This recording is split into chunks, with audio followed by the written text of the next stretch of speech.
Donc, moi, mon intervention sera quand même d'abord une intervention un peu théorique, hein, et puis, dans un premier temps très théorique même, et puis dans un second temps, j'essaierai de proposer quelques grandes pistes ou grandes directions de mise en application pratique issues de ce cadre théorique. Voilà. Bon, pour le dire très vite, moi, la problématique que je voudrais présenter, qu'on a déjà croisée ce matin et sur laquelle un certain nombre d'entre vous travaillent aussi, c'est ce que j'appellerais le passage du monde sur papier. Je reprends là l'expression d'un cogniticien qui est Olson, le monde sur papier au monde sur écran. Et qu'est-ce que ce passage du monde sur papier au monde sur écran produit, et notamment produit à l'école, et comment l'école peut penser ou se saisir de cette transformation. Donc ce sera mon axe principal de réflexion. Donc mon point de départ, c'est que le numérique, hein, et il y aurait à dire sur l'expression même, mais le numérique, je désigne par là le texte électronique, l'hypertexte, les documents, la numérisation des documents de tout format, multimédia, mais aussi les bases de données, également les réseaux informatiques.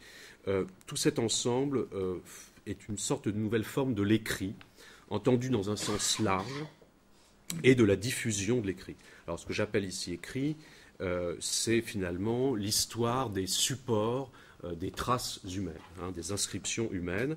Et il me semble que nous sommes entrés dans ce qu'on pourrait appeler l'ère de l'informatisation de la mémoire humaine. Donc la numérisation de tout le contenu d'expérience humaine est une époque de la longue histoire des techniques de mémoire et de transmission, une époque de la grammatisation, je reprendrai là l'expression de Auroux, elle-même retravaillée par Bernard, une époque de l'écriture entendue au sens large, de l'inscription, la spatialisation du vécu, ou on pourrait dire aussi un stade de la trace et de l'archive. Et le problème théorique, c'est de penser cette nouvelle époque de la lettre, de l'écrit, de l'inscription, dans ses articulations avec les époques antérieures, qui demeurent, tout en étant en même temps révolues d'une certaine manière. Et c'est ce problème-là, à mon avis, qui est d'un point de vue théorique, le plus difficile à comprendre. Alors même que cette nouvelle époque est en train de s'établir, en fait, hein, et de s'accomplir d'une certaine manière. Dernier petit point sur cette question de la nouvelle époque des traces, c'est qu'il faut penser les techniques également, en termes pharmacologiques, comme le propose Bernard Stiegler, c'est-à-dire comme tout à la fois des poisons et des remèdes, des contrepoisons potentiels, et ce qui veut dire que les techniques humaines, et singulièrement les mnémotechniques, les techniques de mémoire dont nous parlons ici, sont en fait relativement indéterminées quant à leur destin, et qu'elles doivent donc être pensées et faire l'objet d'une saisie, et même d'un projet politique, et en l'occurrence d'une politique éducative.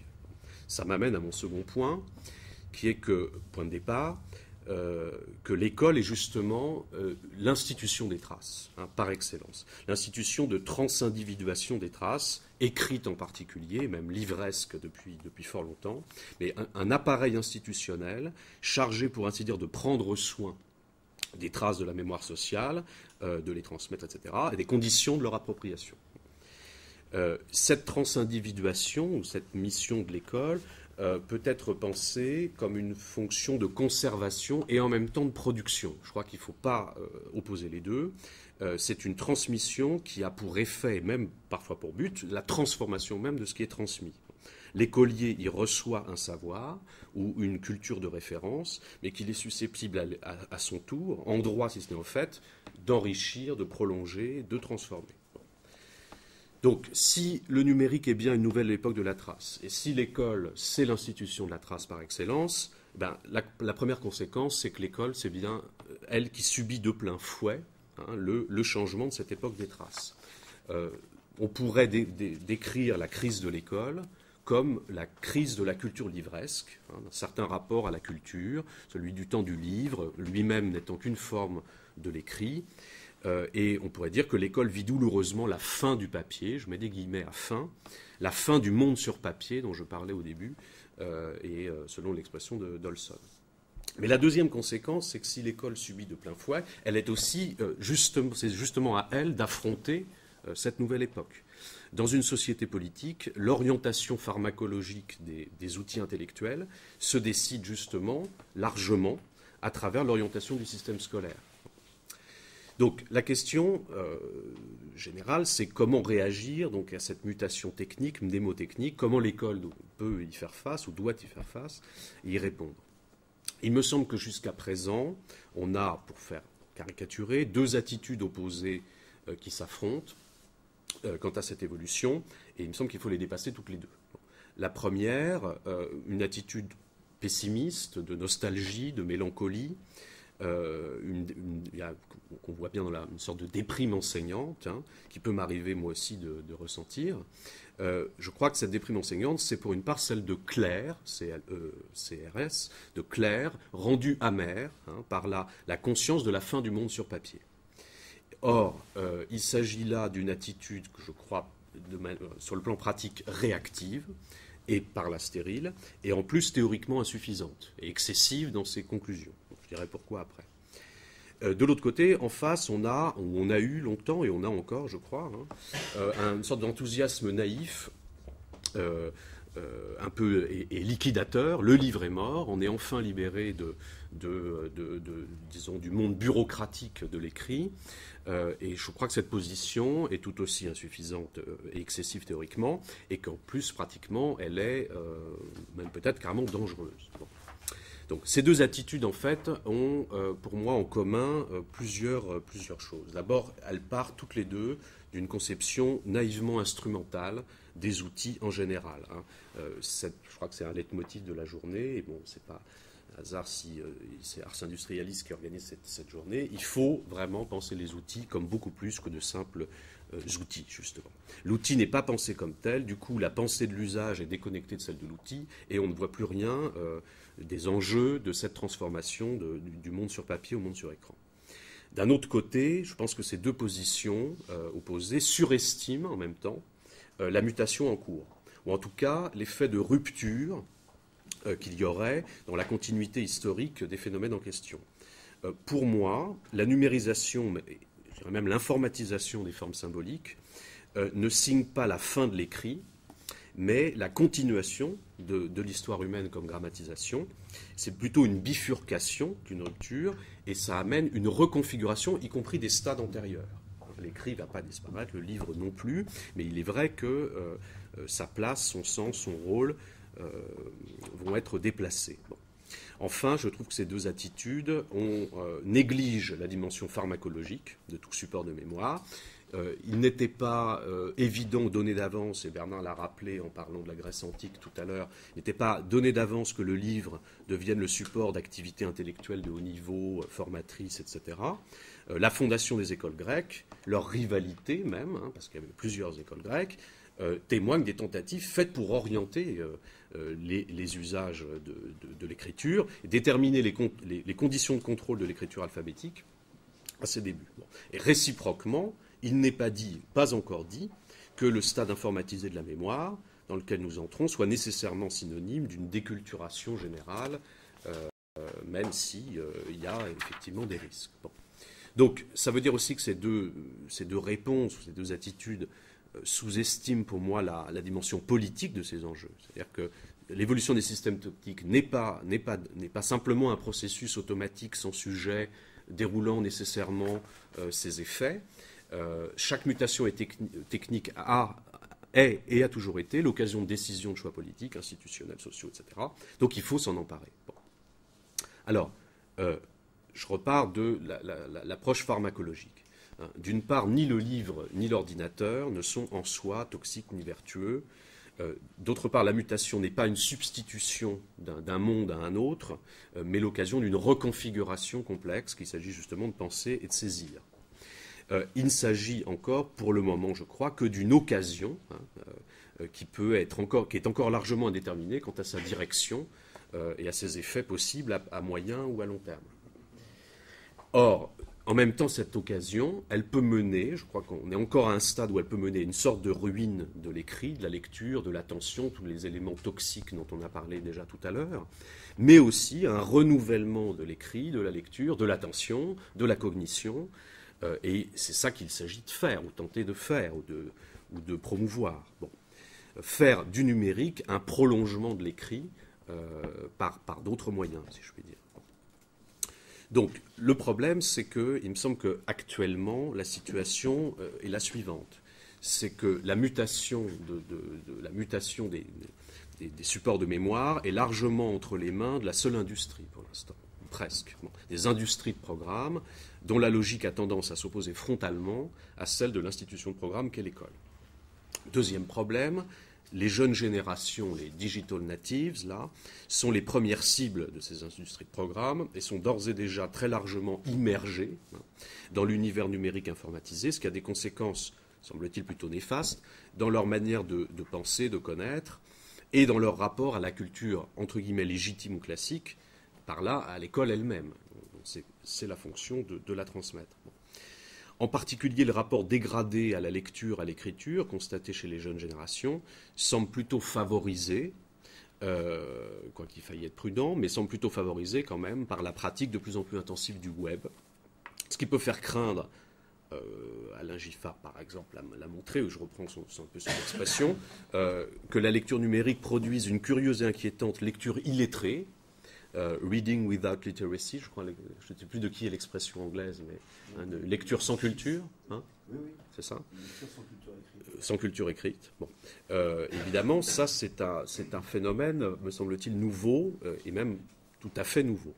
Enfin, je dirais troisième problème, c'est qu'il me semble que les politiques menées jusqu'ici par les institutions scolaires des pays industrialisés, sur le plan national, mais européen et mondial, sont marquées, pour moi, par une orientation d'abord adaptative.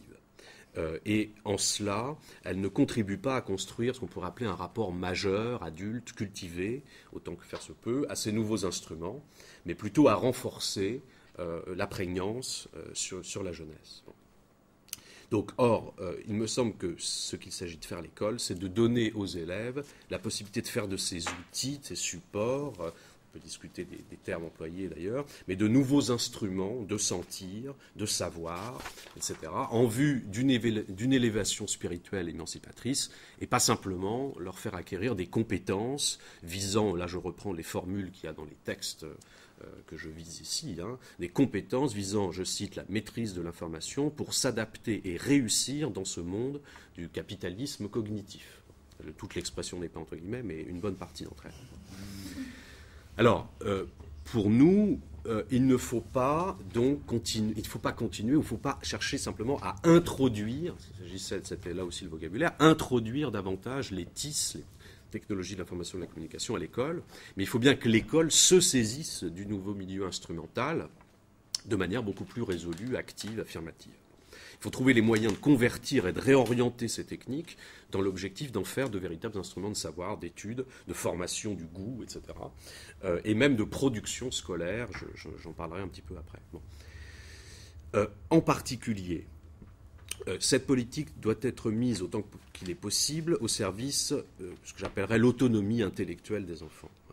Ce qui suppose de chercher à construire ce que je propose d'appeler l'expression n'est pas de moi, mais ce qui pourrait s'appeler une culture numérique qui reste, les Anglais je crois parlent digital literacy, il y a la culture informationnelle, enfin toutes ces notions me paraissent devoir être interrogées, complétées, confrontées, mais qui en tout cas impliquent, selon moi, au moins trois grands supposés ou réquisites, de réfléchir en profondeur aux implications épistémologiques, cognitives et esthétiques de ce nouveau stade du monde à l'écran, qui ne vient pas se substituer, je l'ai dit au précédent, mais qui pour moi les reconfigure.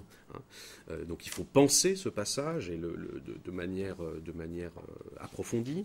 Il faut tourner le dos à la logique adaptative que je viens de dénoncer, étroitement instrumentale, qui domine les politiques jusqu'à présent. Et puis enfin, et ça rejoindra certains éléments dits ce matin, aussi je crois il faut inventer des objets, des outils, non seulement des pratiques d'enseignement, mais même des objets d'enseignement et des outils d'enseignement. Donc je plaiderais moi aussi pour du développement logiciel, par exemple, qui permettent de rendre ce nouveau milieu technique plus fertile, d'en réduire les effets toxiques, hein, en cherchant à cultiver les vertus potentielles. Et il faut, ça c'est aussi un axe important pour moi, ne surtout pas les opposer aux anciens outils, aux anciens instruments, aux anciennes pratiques, mais trouver les moyens de les articuler, aux objets plus traditionnels de l'enseignement scolaire, issus de la tradition livresque, qui n'ont pas, selon moi, vocation à disparaître, peut-être même au contraire. Voilà le cadre théorique qui est le mien ou qui est le nôtre, je crois, à Scolet sur ces questions. Bon. Alors, rapidement, j'essaie de présenter trois principes ou directions pour une mise en application. Bon. Alors, avant de proposer ces 3 points, je redis des choses que j'ai un peu dites, mais je le dis un peu autrement. Je crois que vraiment, et on en a parlé pas mal ce matin, il y a la nécessité quand même d'une direction top-down. C'est-à-dire qu'il faut que l'ensemble de ces sujets doivent faire l'objet d'un effort très conséquent et coordonné, parce que des études sur ces différents aspects, je vais nommer un peu, existent, mais ce qui me manque, me semble-t-il notamment, c'est une unité de recherche, peut-être par la constitution d'une discipline unifiée, je ne sais pas, mais ça manque de coordination au plus haut niveau des communautés savantes, hein, afin de pouvoir ensuite, voilà, dans une logique top-down, nourrir en aval la formation des enseignants d'une part, d'abord, et ensuite même, effectivement, les programmes, les méthodes scolaires, les pratiques dans les écoles elles-mêmes. D'autre part, c'est un second axe que je propose, enfin, sur lequel je veux insister, c'est que les nouvelles technologies ont été introduites jusqu'à présent essentiellement comme des moyens d'enseignement. Je laisse de côté la question de la critique de l'image audiovisuelle, c'est moins central dans mon propos, hein. Mais d'abord comme des moyens d'enseignement. Et de surcroît, dans une perspective étroitement instrumentale du moyen, une conception instrumentale de l'outil. Bon. Or, nous pensons qu'il s'agit désormais d'en faire non seulement des instruments d'enseignement, dans un sens plus noble et ambitieux, mais aussi des objets d'enseignement. Hein, des objets d'enseignement. Le livre, je prendrai cette analogie, mais qui au fond guide un peu toute mon approche, le livre, le texte et l'écrit en général, les cartes, les schémas, les tableaux, les listes, etc., sont à l'école à la fois objet d'étude, support d'étude, canal d'étude, moyen d'évaluation, hein, et aussi outils d'écriture. Bon, ils sont tout ça à la fois. Hein. Donc, je propose d'essayer de trouver quelque chose d'équivalent, en tout cas de réfléchir à ce que le numérique ou le monde sur écran soit lui-même un objet d'enseignement et pas simplement un moyen d'enseignement. Bon. Donc, trois directions importantes, je nomme rapidement là. D'une part, je l'ai dit, recherche et développement sur toutes ces disciplines ou ces domaines, et formation des enseignants, parce que ça a été dit un peu ce matin, mais la formation des enseignants, et je ne parle pas seulement là de la pratique des outils, parce que ça, les digital natives seront les enseignants de demain, donc ils auront la pratique des outils. Mais je parle d'une formation aux enjeux, notamment théoriques, de ces questions. Il faut de la recherche et développement sur tous ces sujets. Il faut d'autre part introduire le numérique comme contenu et objet même d'enseignement, ou réfléchir à ce que ça peut vouloir dire. Et puis enfin, je parlerai quand même de ces nouvelles technologies comme outils et modalités d'enseignement. Alors, ce sont là vraiment que des pistes encore très, comment dire, modestes. Hein. Je livre à vos remarques. Hein. Bon. En tout cas, voilà, le premier point, c'est que pour pouvoir introduire d'une nouvelle manière les technologies numériques au plus bas degré de la scolarité, il faut que ça soit accompagné, et même d'une certaine manière précédé, hein, d'une formation appropriée des maîtres, qui elle-même suppose un effort de recherche au plus haut niveau du système scolaire. Bon. Donc, je le redis, il faut, je crois, développer, unifier la recherche fondamentale, pluridisciplinaire, portant sur cette nouvelle époque du monde sur écran.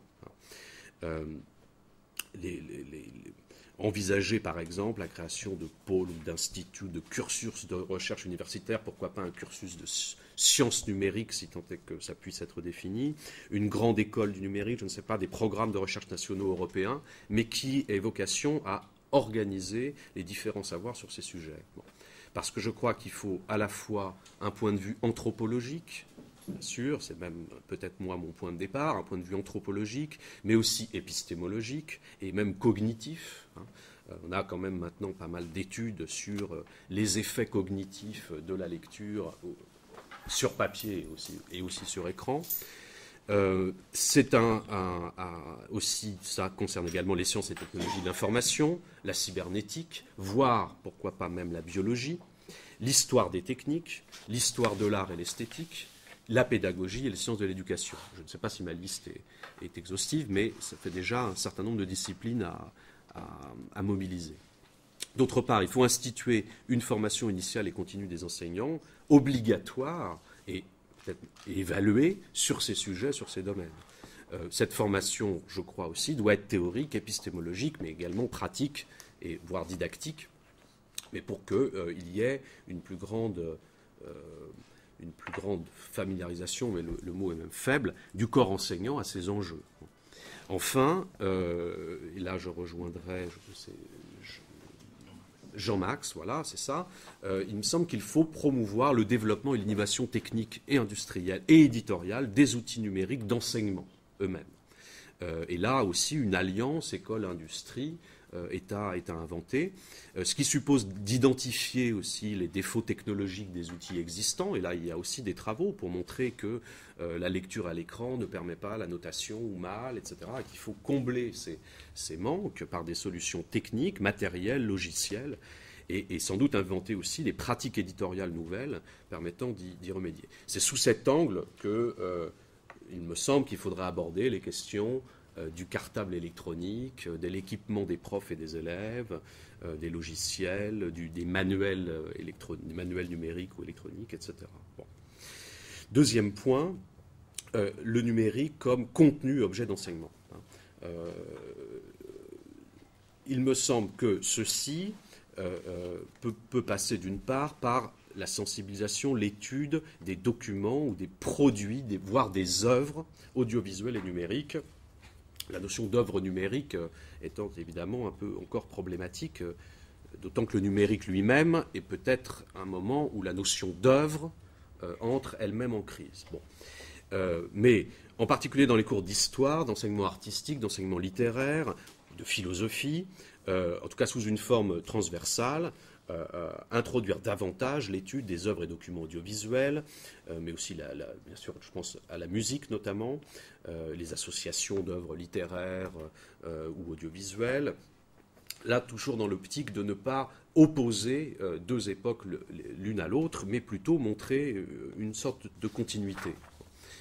Peut-être aussi, j'en parlais, les œuvres numériques à proprement parler. Je propose très provisoirement d'appeler œuvres numériques des œuvres qui ne peuvent être produites que à partir du moment où des outils numériques existent. Je pense en particulier, je suis un peu musicien, il y a toutes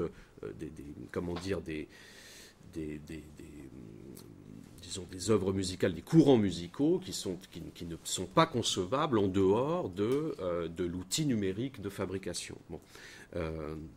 Le séquenceur musical en particulier a bien entraîné une mutation esthétique dans la musique.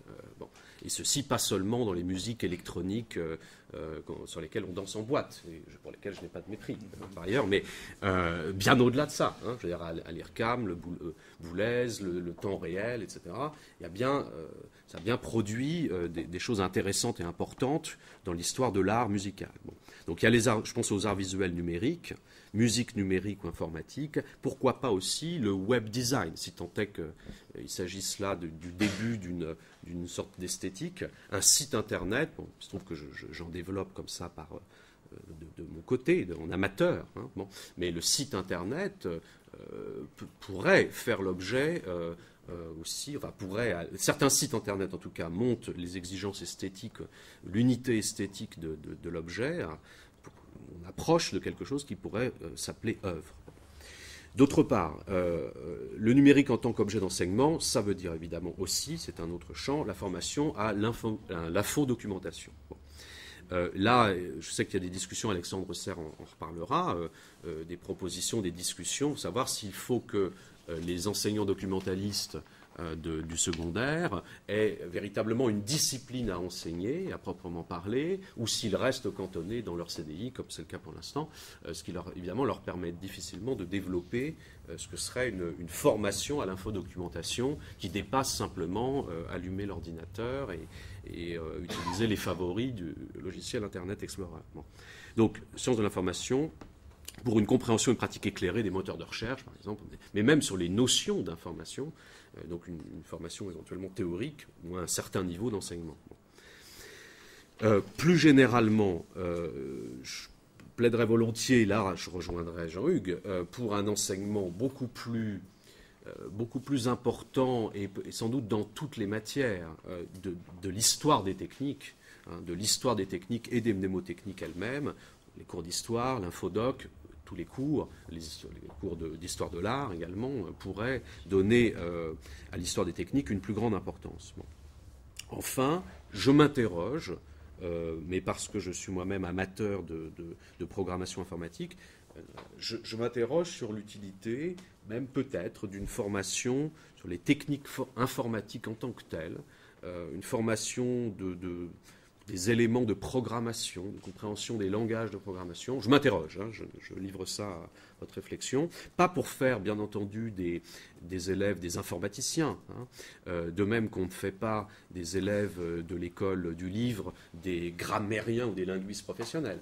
Mais on les fait accéder à un niveau de conscience formalisé quand même de l'écrit, ce qui n'est pas du tout le cas, enfin pour le moment, enfin, on pourrait imaginer quelque chose d'analogue en tout cas, vis-à-vis de l'informatique. Bon. En tout cas, moi je suis toujours frappé par une sorte d'usage extrêmement mineur, en effet, la méconnaissance du fonctionnement même des outils sur lesquels ils passent quand même la plupart de leur temps. Hein.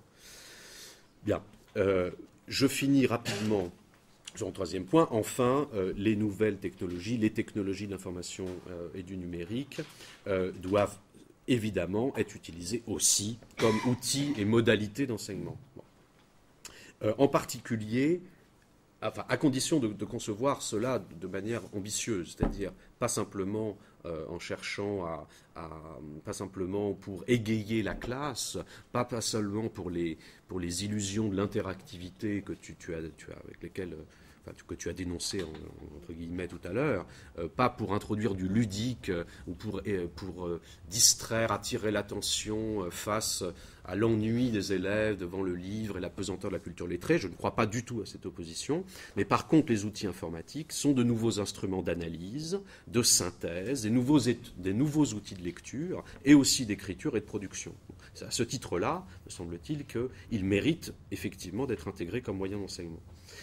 J'insisterai aussi, avant d'oublier, sur la question des réseaux. Hein, c'est-à-dire que la mise en réseau par le biais de l'Internet de finalement tous les postes informatiques, enfin virtuellement de tous les postes informatiques, là je crois que ça c'est quand même assez nouveau, même par rapport aux questions qu'on se posait il y a 10 ou 20 ans. Là aussi, il y a des choses très intéressantes qui pourraient être faites. On en reparlera peut-être aussi avec l'expérience de Sophie Webel. Donc, il me semble en tout cas qu'il y a des précautions à prendre par rapport à ça. C'est de favoriser, de chercher à développer un usage méthodique, voire méthodologique, non pas ludique, de ces instruments, de ces moyens. Sortir du gadget numérique. Et dans cette direction-là, il faudrait rassembler là, les fils de ce qui a pu être dit ce matin. Moi, j'ai été très frappé par la récurrence du thème du temps, hein, de la fixation, de la mémoire, la possibilité de reprise, de relecture. Philippe Mérieux disait on ne voit même pas un film 2 fois, on ne relit pas. Bon. Et je crois que c'est dans ce sens-là qu'il faudrait travailler ces outils. Cela suppose aussi, je crois, un effort d'amélioration des outils eux-mêmes. J'en ai parlé tout à l'heure. Il y a des défauts techniques dans ces outils et il faut y réfléchir. Et ce qui se voit bien dans le fait que pour avoir une utilisation un peu autonome, un peu majeure du web et de Google, il faut en fait être armé déjà, techniquement, méthodologiquement, intellectuellement, et qu'en fait, ce sont pour le dire rapidement, ce sont les lettrés qui aujourd'hui arrivent à se servir de Google de manière relativement profitable, disons. Bien. Donc, je terminerai par quelques minuscules éléments très concrets. Ces outils peuvent être des instruments de classe, des instruments d'enseignants, je pense au tableau numérique, aux logiciels de présentation d'édition, etc., selon les matières, selon les niveaux. Hein, tout ça pose beaucoup de problèmes. Une autre direction, faire de la classe ou de l'équipe pédagogique une sorte de réseau social. Alors, à chaque fois, on marche sur des œufs parce que des blocs de classe, etc. existent. J'en ai visité quelques-uns. Il y a tout. Enfin, je veux dire qu'il y a des choses très intéressantes qui donnent envie, d'autres qui, manifestement, on en reste à ce que j'appelais tout à l'heure un peu un gadget. Mais c'est vrai que l'idée d'avoir une équipe pédagogique en ligne, d'avoir la trace du planning des cours, pourquoi pas même concevoir ou réfléchir à l'enregistrement de certains cours et leur diffusion sous forme audiovisuelle sur le net, tout ça est ouvert, hein, et poserait des tas de problèmes. Enfin, en tout cas, le réseau, là, je le conçois comme un réseau qui permettrait de fixer les choses et pas simplement de les faire circuler à la vitesse du temps lumière. Dans le même ordre d'idées, on pourrait concevoir un suivi numérique des élèves pendant l'année. Alors, en fait, ce suivi existe, mais ce qui est horrible, d'une certaine manière, c'est que pour l'instant, il est purement administratif. C'est-à-dire qu'il y a maintenant des logiciels de suivi, des notes. Les parents, vous le savez sans doute, peuvent consulter les notes. Et on nous incite, nous, enseignants, dès qu'on a une note, la mettre en ligne, c'est-à-dire la rentrer dans le serveur pour qu'elle soit tout de suite... Bon. Or, pour l'instant, ça fonctionne d'abord, je veux le dire, comme un instrument de contrôle. Hein. C'est très clair. Mais ça pourrait être très intéressant d'avoir un suivi pédagogique. Et pas seulement d'évaluation, même pas d'abord d'évaluation, un suivi pédagogique, par lesquels l'élève pourrait garder, par exemple, les traces de ses travaux, les traces de ses devoirs, les traces des années précédentes. Parce que c'est pour le moment, la copie, le devoir est rangé, est oublié, et on n'en parle plus. Enfin, il y a là peut-être des potentialités à imaginer.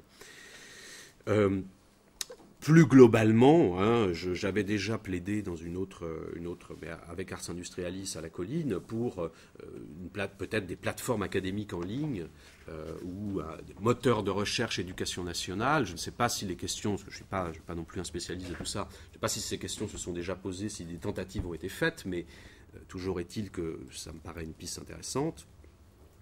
Et enfin, dernier point, et j'arrête là, il me semble que ce n'est pas simplement des outils de lecture, de transmission du savoir, mais aussi des outils potentiellement de production.